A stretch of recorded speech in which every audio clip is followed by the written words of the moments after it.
Pagi Syahari kembali datang. Jalanan mulai ramai.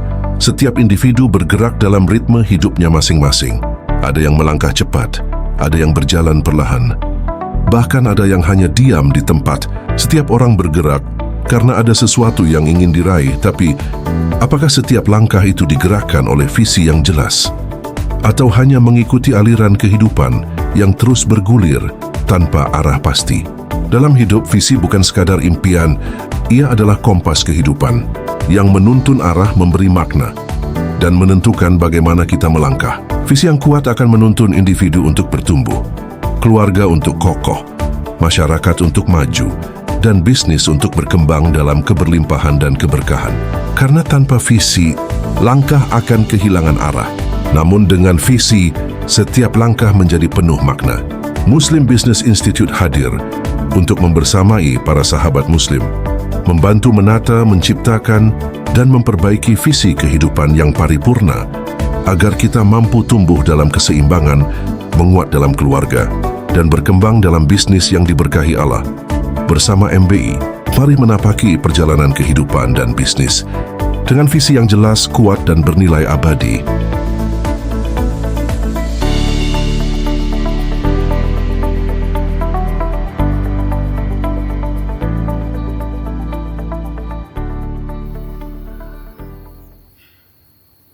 Bismillahirrahmanirrahim. Assalamualaikum warahmatullahi wabarakatuh.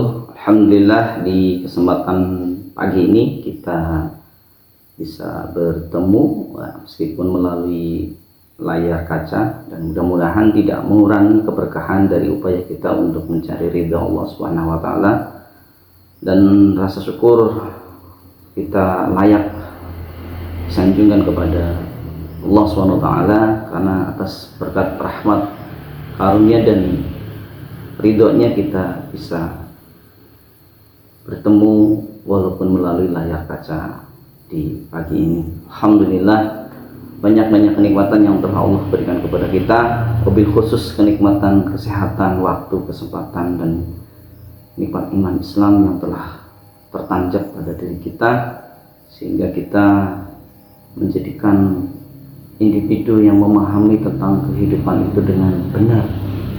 Baik, tak lupa sholawat serta salam senantiasa kita tercurah kepada junjungan kita Nabi Agung Muhammad SAW. Semoga terlimpah kepada keluarga beliau, kepada sahabat, tabi'in, dan kepada seluruh umatnya yang senantiasa mengikuti sunnah-sunnahnya, dan mudah-mudahan Allah ridho. Kita semua akan mendapatkan rahmat, mendapatkan syafaatnya, ya, mendapatkan syafaatnya dan ridha Allah di yaumil akhir nanti. Amin Allahumma. Baik, sahabatku yang dirahmati Allah, wabil khusus sahabat Muslim Business Institute, di kesempatan pagi ini kami ingin berbagi terkait dengan makna kekuatan visi, ya, dimana banyak sekali di antara kita, mohon maaf, mungkin belum memahami dengan benar bagaimana kekuatan visi itu bisa mempengaruhi gerak dari sebuah aktivitas kehidupan, baik secara individu, keluarga, bisnis, bahkan secara berbangsa dan bernegara. Nah, inilah yang perlu kita kupas di pagi ini, bahwasanya pondasi utama dalam membangun sebuah bisnis, ya, apa itu, dan juga bisa diterapkan juga dalam keluarga, itu adalah visi, ya. Nah, akan tetapi alangkah sayangnya pada saat ini visi itu hanya tertempel di dinding-dinding gitu, ya, dan mohon maaf, apakah yang menyusun atau menetapkan visi tersebut memahami apa yang dimaksud dengan visi itu sendiri dan apa yang ada dalam makna visi tersebut, sehingga tidak menjadikan aktivitas dalam kegiatan tersebut itu sesuai dengan apa yang menjadi tujuan dari yang ditetapkan dalam visi tersebut. Inilah yang menjadi kendala dalam sebuah proses memajukan sebuah kehidupan secara pribadi, keluarga, juga dalam pengembangan sebuah usaha. Karena itu visi itu menjadi fondasi, ya, dalam menetapkan sebuah kegiatan usaha. Kita mulai bahwasanya kekuatan visi itu sesuatu yang tidak nampak ya, sahabatku semua, bahwa visi itu tidak nampak. Adapun yang nampak dalam tulisan gitu, yang nampak dalam tulisan di dinding-dinding itu kan hanya perwujudan dari sebuah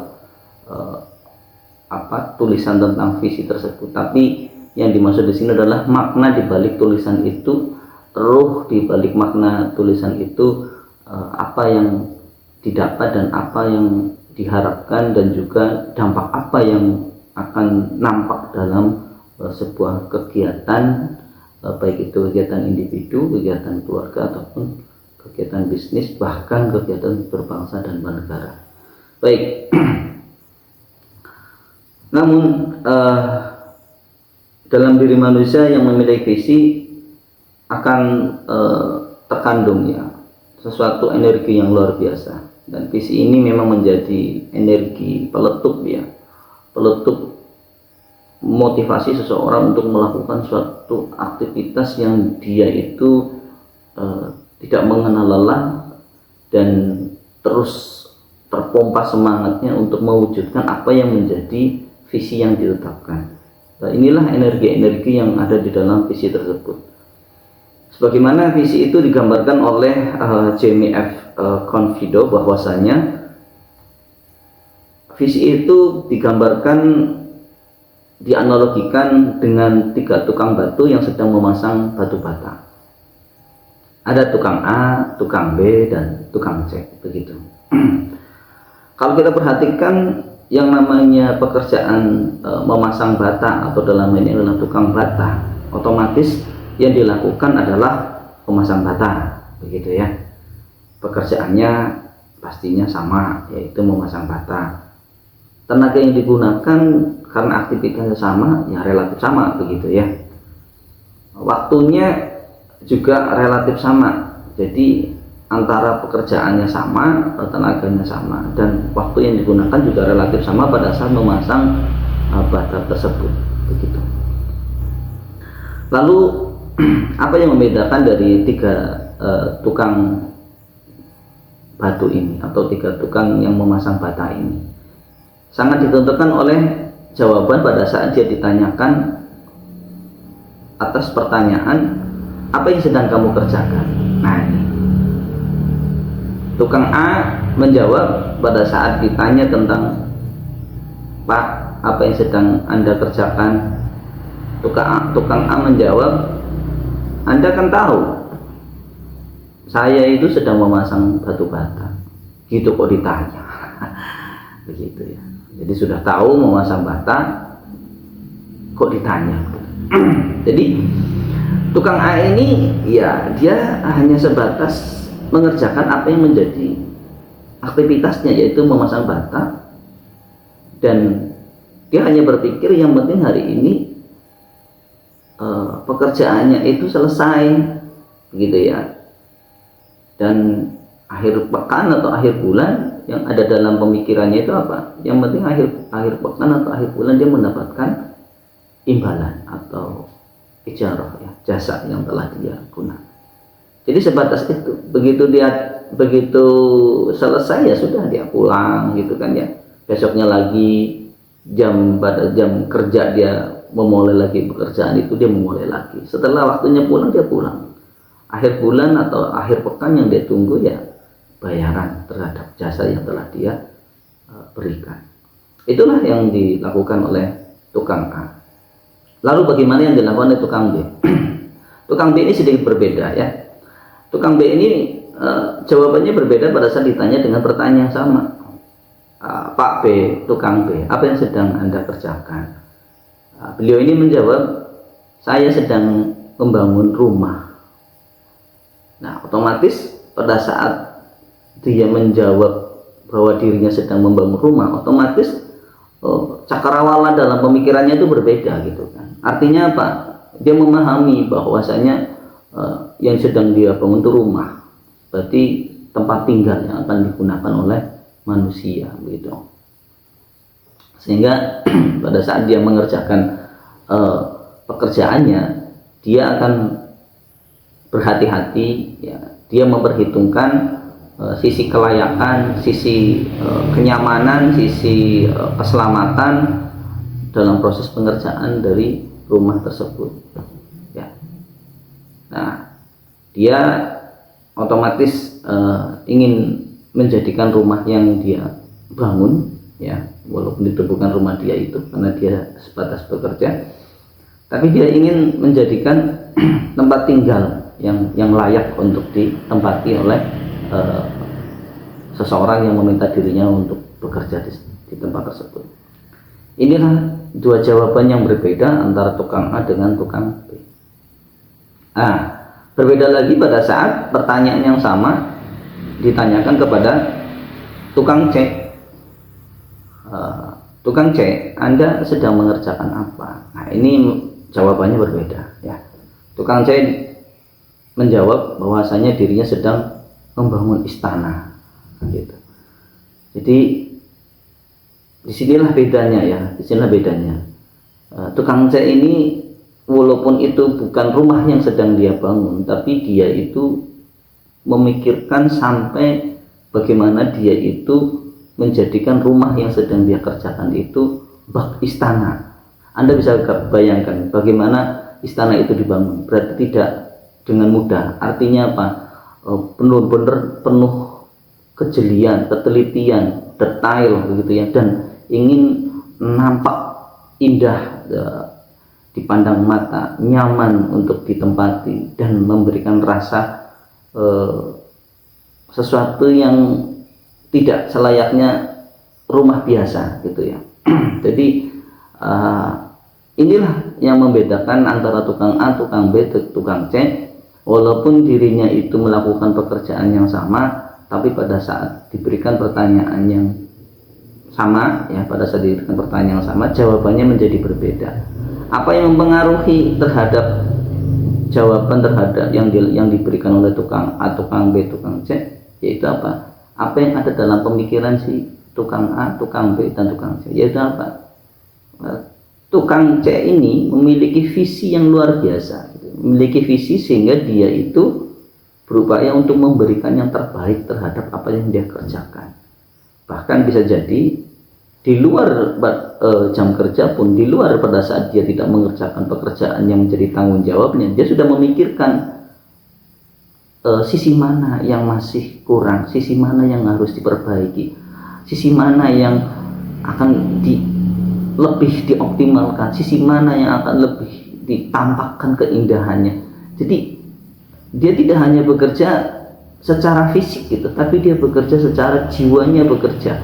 Nah, inilah yang membedakan, ya, tiap-tiap orang itu. Ada orang yang bisa jadi tidak memiliki visi, dengan ada orang yang memiliki visi tapi tidak nampak secara jelas, tapi ada juga orang yang memiliki visi dengan nampak yang jelas, yang dimana visi ini menjadikan dirinya senantiasa bergairah, termotivasi untuk menghasilkan sesuatu yang terbaik.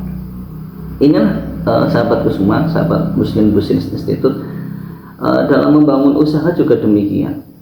Ada beberapa pengusaha yang, mohon maaf gitu ya, ya sekedar menjalankan kegiatan bisnisnya, tetapi bisnisnya begitu-begitu saja, ya. Bisnisnya tidak berjalan, bisnisnya stagnan. Kalau kita boleh mengulik, mungkin ya salah satunya gitu ya, salah satunya adalah fundament bisnisnya yang belum ditetapkan, yaitu apa?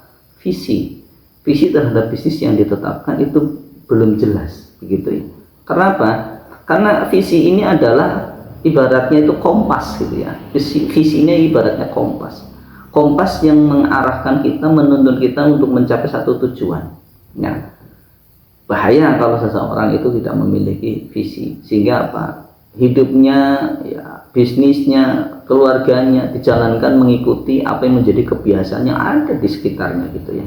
Ibarat air itu mengalir aja begitu ya, mengalir tanpa arah tujuan. Padahal harus kita pahami gitu ya, bahwasanya tidak semua air itu akan kembali ke lautan gitu ya. Bisa jadi air itu lari ke selokan, lari ke comberan, dan tidak mengenakan gitu, berbau gitu ya.